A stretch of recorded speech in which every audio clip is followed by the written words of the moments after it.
What are you drinking there, Jake? This will be the one and only Mini Boss, my go-to IPA from Eureka Heights. It's mighty tasty. If you haven't checked them out, check them out. What address? 941 West 18th Street in the Heights, Houston, Texas. I'm sporting Eureka Heights tonight, representing our favorite band. Well, I mean, I feel like they're the only Houston franchise that I can get behind anymore. After the sad news of the Texans fucking up J.J. Watt and all the Astros getting rid of, can't afford to keep anybody, and then the fucking Rockets getting rid of everybody. It's tough being a Houston fan. It's 2021 is going to be tough for Houston fans. It's always been tough being a Houston fan unless you're a fan of Eureka Heights. Never hard being a fan of Eureka Heights. Damn, smooth that thing. You like that? Yeah, I love it. All right.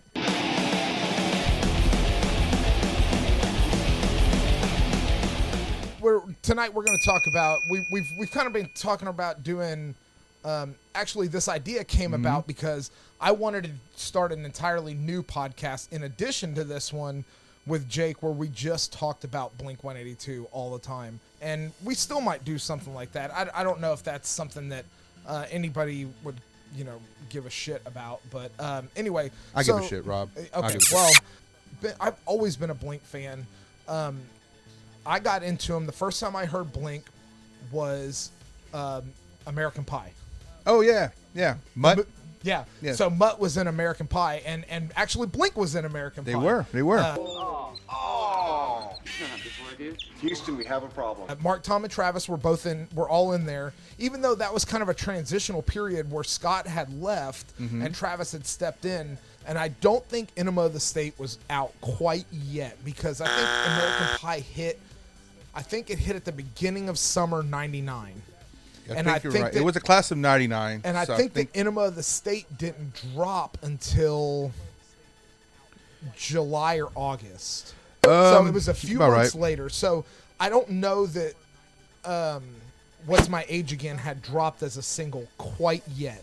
So the only other stuff by Blink that was out was stuff off of Cheshire Cat and Dude Ranch. So obviously their biggest hit to date was Damn It. Which was on the Can't Hardly Wait soundtrack. It was on the Can't Hardly Wait. And that was the first time I ever heard Blink. And that was 99 also, wasn't it? They were the class of 98. No, the first time I heard of them was actually, I think it was on TRL, MTV. All the Small Things came out. And, it's fucking hilarious. They're doing the 98 Degrees ripoff and the Britney Spears mocking them. It was super clever. That's funny. So I dug a little deeper in, and I'm like, oh, they were on that movie, Can't Hardly Wait. So my brother bought me the CD, and I just became a fan right off the bat. Your first foray into them was that what made you stick with them as a fan? Okay, so this was probably 99-ish. But I picked up the whole catalog up until Enema of the State, and it got me to play music. I picked up a guitar and I started trying to learn all the Small Things, Damn It, Pathetic, Oh, so that's where that's what got me. Yeah, my first guitar was a Blue Squire, but my second actual professional Fender guitar was a Tom DeLonge Strat. I also owned a Mark Hoppus signature bass in Daphne Blue. Oh yeah, mine was a Seafoam Green or Surf Green. Excuse me, Surf Green. Well, I didn't want the green one because I felt like everybody had a green one, and then he had a really cool hot pink one. He did, but you couldn't get that color. It was more of a shell pink or pastel pink. So we'll jump into the history of Blink-182, and at the time they were just Blink, and they were formed in 1992 in San Diego, California. Right on. So. They were formed when Tom entered a Battle of the Bands competition in high school, and that's where they met Scott Rayner, the drummer. Right. And Tom befriended a fellow musician named Carrie Key, who was dating Ann Hoppus, and Ann introduced Tom to Mark, who's her brother. And the first night that they met, Tom and Mark played and jammed music together for hours, and the story goes that Mark climbed the street light out in front of Tom's house. Yeah, that's right. Fell off and broke his leg. Yeah. That was the first night. That was the first night they ever hung out. A lot of things happened in 1992-93. Tom got expelled from high school for showing up to a pep rally drunk. My man. What what song did he write about? There's the lyrics are, "Please, Mom, you ground me all the time and know that I was right." That's okay. It's not Waggy.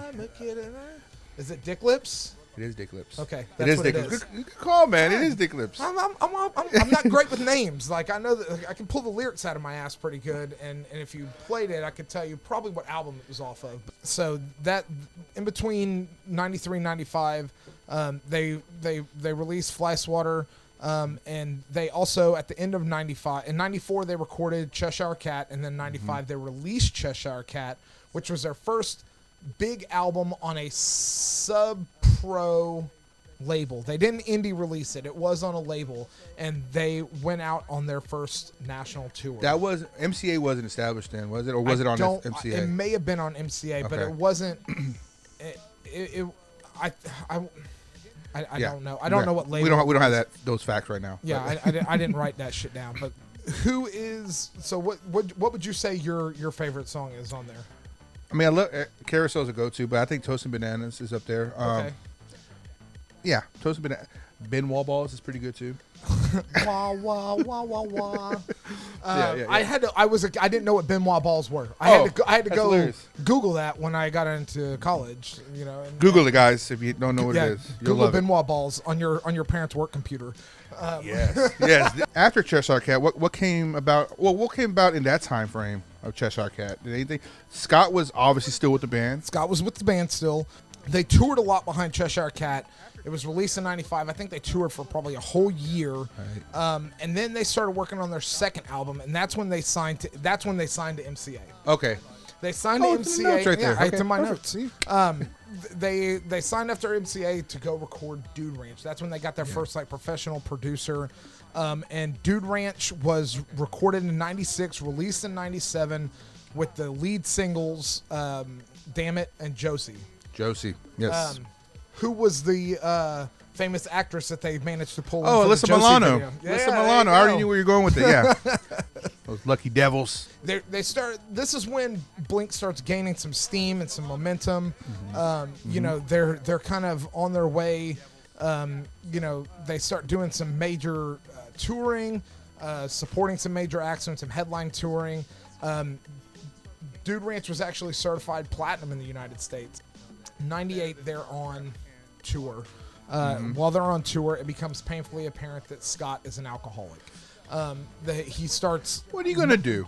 He starts not showing up for rehearsals. Right. Showing up at the last minute, moving in, for gigs. Like walking on stage as they're about to start and things like that.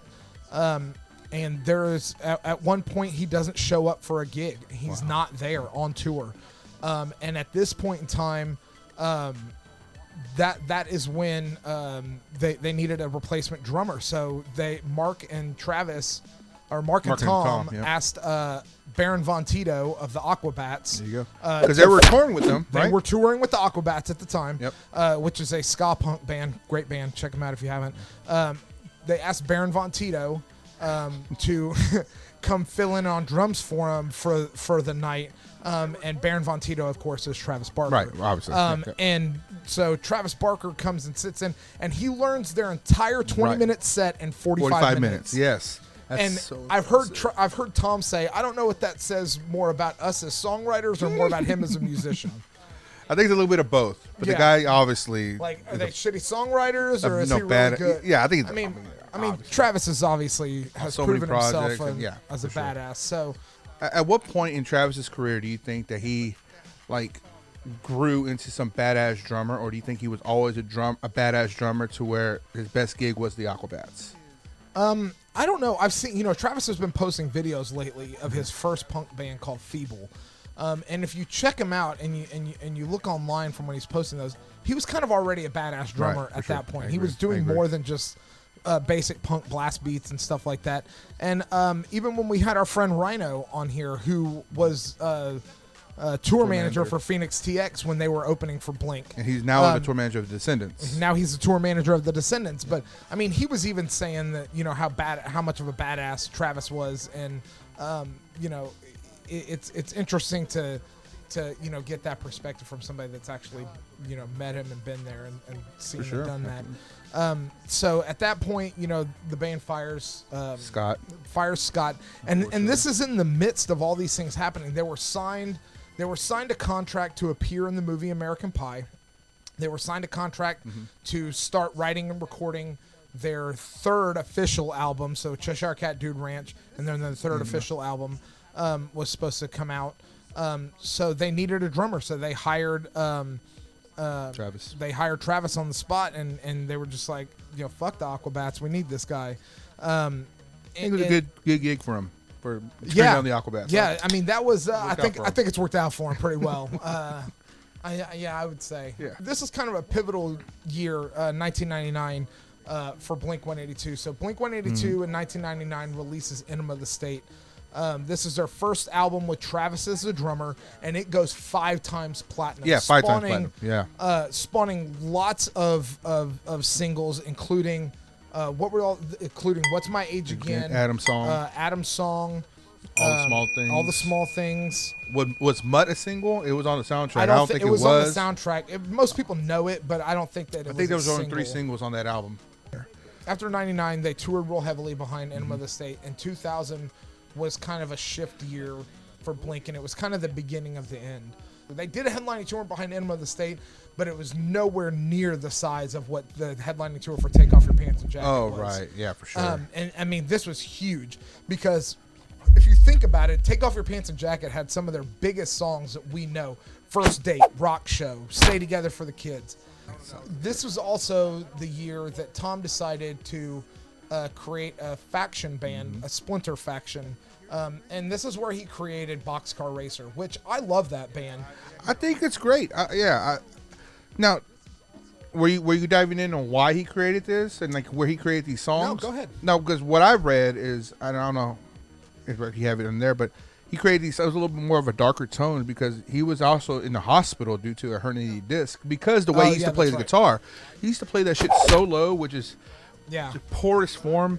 And he was always hunched over, and he ended up creating a herniated disc, and he had to have surgery. And during the hospital, he created a lot of, I don't know if a lot of those songs, but he created that tone for Boxcar. Okay. And it's a shift. And then 9/11 happened.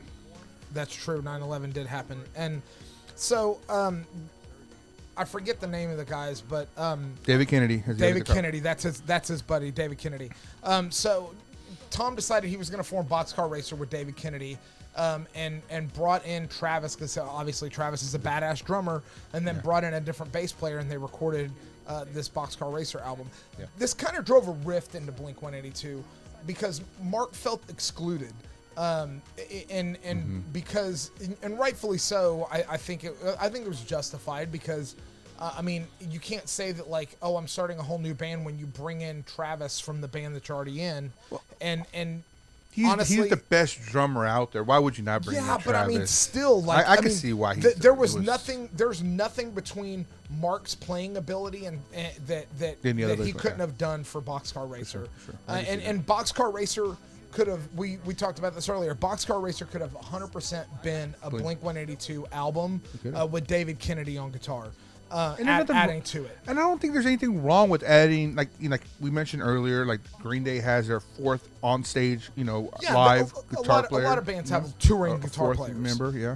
But that's go back to the Boxcar Racer album. They did throw in Mark Hoppus on that one song. I think it's called Elevator. I think that was just like a sympathy. Like, come on, we'll get you in a little bit. I think that was Tom feeling bad about it, to be honest with you. And I think that song was about the Twin Towers falling. Really? Well, yeah, if you listen to the lyrics, there's like, I saw the guy fall down and hit the ground. No! I've never really paid that. Yeah, I forget the lyrics, but I remember hearing it and like, that is a reference to 9/11. Okay. Well, so 2002 is a big year for Blink because they go on a co-headlining tour with Green Day on the Pop Disaster Tour. And this was the first time I ever saw Blink live. I think this was the second time. I did see him with Newfound Glory in O-Town. Ooh. Who the fuck's O-Town? I don't know. But Pop Disaster was a badass show. That was a badass show. It was a co-headlining tour, so they were swapping off days. But Jimmy Eat World opened, and they're fucking and they're great. great. Jimmy Eat World pretty damn They're good. they're really great. My wife loves Jimmy Eat World. Yeah. I like them too, but like, I would love to see them again. I wouldn't mind it. No, they're a great band for sure. Yeah, for sure. During 2002 to 2005, this is kind of where everybody kind of did different things. They did on that co-headlining tour, and they returned to the studio in 2003 to make their self-titled album, Blink-182, and they co-headlined a tour with No Doubt in 2004. And Action, or Yeah. that was the first single. What, is it Action or Feeling This? Feeling This. Yeah, they changed the title. Action was the original. title, yeah, yeah. Action. Yeah, you're right. Good call. Yeah. Good call. It is what Which, it is. you know what? I love that album. It's a total tone shift for Blink, especially in Tom's guitar playing. He goes from playing riffs to playing really catchy melodies. But he also goes to like the Gibson, the big old The ES333 is what that is. Is that what it is? Okay. But yeah, 2005, it was, that album came out. I think they did a little bit of touring, but Tom left. I quit. I quit. I quit. They were going on an indefinite hiatus is what they called it. And I remember reading that and just was like, I was devastated.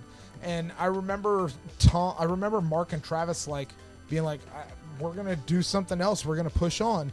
And what they did was Plus 44. 44, yeah. And Plus 44 was, all in all, a pretty good band. I mean, I think that It was a Blink part 2, if you ask me. it was, because Mark was half of the songwriting, so half the talent. I mean, if you really think about it that way, and I think that that's true in that case. Like Mark was able to write enough material and bring in some other people. He has a very unique lyrical style, and his melodies and tempos are very upbeat. When Your Heart Stops Beating, it's still one of my favorite songs of all time. Was that the song that was kind of like pointing the finger at Tom? There was one of the songs that was No, pointing that's the a finger. different one, I think. Okay. The When Your Heart Stops Beating is I think is more of a love song for his wife, Sky Hoppus, Sky, yeah. who he met on the set of All the Small Things. She was one of the production assistants. Oh, wow. So he met her on Interesting. that set. Did not know that. Anyway, in 2005, Tom, citing creative differences, formed Angels and Airwaves, which was more of a dark, ethereal riffs and more. It's the stuff that he really wanted to talk about, and it's like all about this, like the adventure. It's all space themed out. And stuff like that. It's stuff that he didn't feel he could get out on any of the Blink albums. So he formed Angels and Airwaves. I think they did 2 albums between 2005 2009, and in 2009, Travis was involved in a pretty severe airplane accident with DJ AM. And they both survived initially, but I think DJ AM died later, if I remember correctly. But I think DJ AM, did he not? I think he's the one that died from the plane crash. No, he died later on because of sustained from the plane crash. I believe. Okay. No. I think they both initially survived the crash. Once Travis was in that plane crash, Mark and Tom both individually came to see him in the hospital. Drug overdose. Sorry. He died of a drug overdose later. I heard it was from painkillers from the plane accident or something. Anyway, I guess they decided that Tom could still do Angels and Airwaves if he wanted to do Blink. And at the Grammys that year, they all came together and said, we used to play music together, and we decided we're going to play music together again. Yeah. And I got an instant erection. Yeah. I think a lot of people do that. Yeah. And then Neighborhoods came out in 2011. Okay, 2011, and Ghost on the Dance Floor was a really good song. There were some good songs on Neighborhood, I think. What's the last song on that album was, I think, the best song, I think. I forget, dang it. Even if I forgot what it was, but Even If She Falls, that's a great song. That's a great song, yeah. Heart's All Gone is an also. Heart's All Gone. Well, I don't know if Heart's All Gone is a badass drum intro song. I don't know if that's on that album. I think Somebody fact Heart's All check Gone that. is on that album. Yeah, I think. Is that the one? It starts with the yeah. That's Travis Heart's All does Gone. that bell ride. Yes, yeah. I mean, that's what I'm saying. It's a badass drum intro, but that album didn't didn't meet their expectations. No, it failed to perform. No. So decent album. my notes say like Neighborhoods failed to perform as well as expected, and the band admitted that it wasn't their best effort, and they left Interscope Records. So, and then Mark told MTV News that it's been very exciting. They feel like their band is in the best place it's been in a long time. They also released an EP entitled Dogs Eating Dogs in December, and only to reveal that a 7th album is on the way. They didn't make any progress on that 7th album. I think Tom was busy, and Travis developed an insane fear of flying after that plane crash. Yeah. So it kept him from being able to tour with the band in Australia. And he was replaced by Brooks Wackerman. You started seeing some cracks forming in the band. Travis had a Twitter argument about his no-show in Australia. And Tom and Mark kind of discussed kicking him out of the band, which is one of those things. Like I'm not sure that was really relevant. I mean, the guy had a fear of flying. He was pretty much almost dead. I guess they could have stuck him on a boat, but I mean, you can't force somebody. The guy almost died. You can't force somebody to do something like that. So I would assume that you would be a little bit more understanding. But I mean.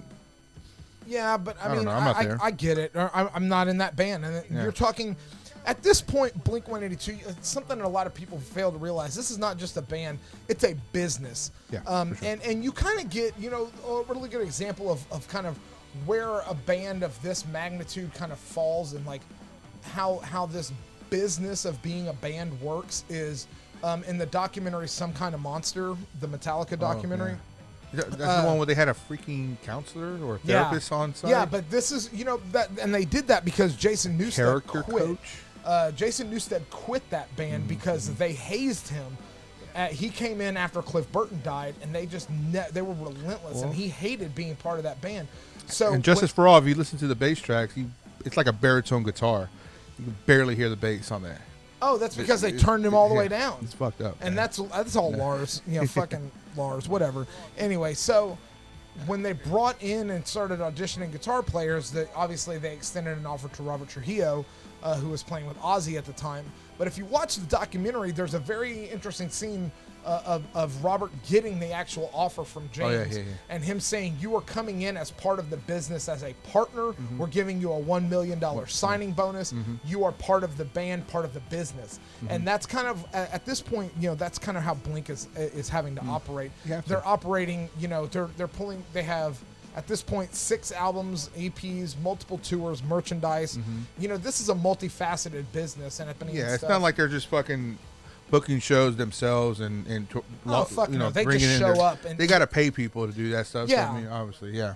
But in 2015, Tom announced that he was stepping back away from the band. He said he wasn't quitting and that he always had a spot in Blink, but he was leaving to pursue other things that he couldn't talk about at the time. We know now that he was pursuing To the Stars Academy. If you listen to our previous episodes, we talked about all that. Yeah, go back in our previous episodes and back in like episode... I don't know, but I know there's... 40s, 50s, 60s, something like that, where we talk about that one show. Academy.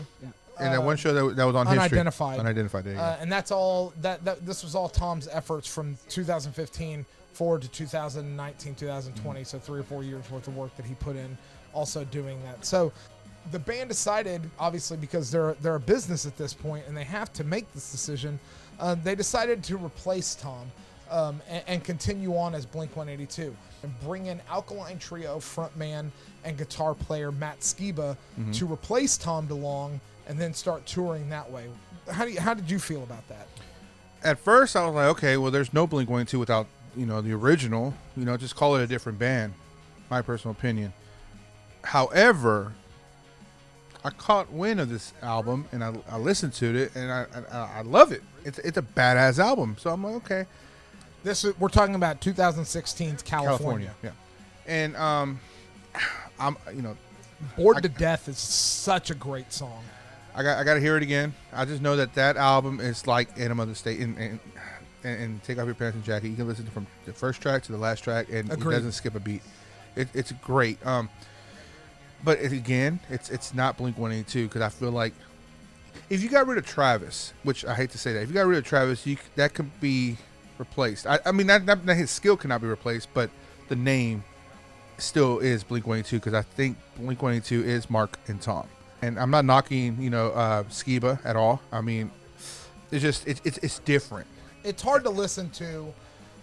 It's hard to listen to the Blink tracks that you expect to have Tom on, Right. And to listen to Matt Right. sing and play guitar on them because he doesn't play guitar the same way that Tom plays. For sure. And he doesn't sing in the same register even that Tom sings in. So yeah, it's tough to listen to them play some of that stuff. But when they get into their groove, the three of them with Matt, Travis, and Mark, I mean that album earned them a Grammy nomination. Oh, absolutely. That never happened with Tom. So after that, Well, they won a VMA. It's not in the same category. multiple Whatever. VMAs, Whatever. I'm pretty sure. Whatever. I'm just saying, like. They spent the next 2 years touring, playing at various festivals, and they even had a residency show entitled Kings of the Weekend at Las Vegas in almost all of 2018. Right. Yeah, they did have a residency there. So in 2019, Mark revealed that they were working on their 8th studio album, and it was more aggressive and darker than their previous work. He also said not only is he working on that 8th album with Blink, but he's also formed a new group with Alice Gaskareth of All Time Low. Oh, really? I didn't know about this. This was 2019. Okay. They released their first EP titled Strange Love. Was released back in March of that year. I've listened to a little bit of it. It's pretty good. I like All Time Low. I like Blink. I mean, for sure. It was definitely worth picking up if you're on the Spotify or the streaming. I would definitely check it out. What's your take on the first single off their newest album called not Dark Side, is it? I'm going on the dark side. Isn't that Quarantine? Is it Quarantine? It's the one where they're having all the kids in school, and they're doing the freaking Fortnite dancing and. I think it's Quarantine. No, it's not Quarantine. I'll bet you a beer. It's not Quarantine. Okay, It's I don't Dark know what Side, it is. I think, but whatever. Okay. So their 8th album is actually called 9 Oh, that's right. It is 9 because Mark is an asshole. he can do it. And you know what we didn't talk about through all this is Blink, how Blink-182 become just they had multiple businesses and fashion. Oh, right. They were Famous. they were like the, I mean, fashionistas, if you want to call it. They ushered in the skate Why not? pop, Yeah, why skate not? punk pop scene of the early 2000s. I mean, they were all behind that. Hurley, Billabong. Well, they didn't create those brands. They didn't create them, but they branched off they- into make their own. They made their own clothing lines like Atticus, Travis's famous Stars and Straps, excuse me, and then Macbeth shoes. I used to wear exclusively Macbeth tennis shoes, and then they sold to a Chinese conglomerate, and they quit selling them in the United States. China. Sorry, I had to throw that in there. That's hilarious. So so now I have to wear lame Vans and Adidas. Hey, they stick around for a reason. Well, I know that's true. Yeah. I even talked my dad into buying a pair of Macbeths. Oh, really? Yeah. Oh, he wow, owns wow. a pair of Macbeths. So And that was a Tom company, right? that was a Tom and Mark company. Tom yeah. and Mark company. Okay. Yeah, they own that company, and Travis owned Famous Stars and Straps. But Mark started a clothing company called Hello, My Name is Mark. Oh, he like you said, what an asshole. He Mark is an asshole. But I mean, they have a cool logo. It's like an octopus, My and name is Mark. it looks That's like awesome. it looks like the Hydra logo actually. Oh, to be really? honest with you. Okay. Yeah. So, My question is Tom coming back? Because he's kind of been hinting that he is going to come back by throwing these old pictures of him in the group on his Instagram. I don't know. Tom's had a lot of personal problems lately. But He's maybe gone to- he needed to take this break to obviously Well, I do don't some know- unfinished business with the I don't know alien if- thing. Well, there's that, but I don't know if you know this, but Tom also got a divorce. Yeah, he did. He did. He's divorced and he's dating Yeah. again. Yeah. And I don't know if maybe that's why he was kind of like weirdly silent on social media and stuff. Who knows? Yeah. So I mean, we've made it all the way up to present day. So I mean, I think that we've kind of explained. I mean, you can't really refute that. Like, we're not Blink-182. Yeah, I think we're fans. Yeah. You have to convince somebody to listen to Blink-182. They agree to listen to one song. What's the song? Okay, so I'll have to scale them. I have to analyze on who they are. If I get a punk vibe from them, You're friends with them. Okay, but even then, the reason I say that is because if I see somebody coming to me and he's like, oh, they're like a little bit more of a punkish, I'm throwing Pathetic at them. And the reason why is Pathetic has a fast beat, and that's my go-to song because I love the fast beat, old school Blink. I like to call an echo on the vocals. No, I'm pathetic. She said it. Right. Yeah, because that's another unique thing about Blink is Tom and Mark both sing. They do, yeah. Same thing in Josie. You know, I think Tom does the chorus. Yeah, that's true. So, but that's my go-to. It's on my playlist when we first went Blink-182 song. But if someone's coming in like I never heard Blink, I'm gonna have to throw them a single because they're singles for a reason. Yeah, and you know, so if somebody comes up to you and says, Rock show, convince me to like Blink-182, what song are you throwing on? Since I'm a little bit more of the older, I'm not gonna go through California, even though California's a great album. I'll probably just throw them something like Rock Show, you know, because I think that's just. I'm gonna throw on Damn It. And Damn It's a good one too. You know, that's like their #1 single, if you ask me. You're right. And you know what? According to Spotify listens, it's not even in the top 10. Really? Maybe. Let me check. Maybe. So Okay. the top five streams on Spotify. All the Small Things with 514 million streams. Jesus. Then What's My Age Again, following up with excuse me. I Miss You. Coming in second. I Miss You is second. With You're right. 394 million streams. I don't like that song at all. And I'm then sorry. I do.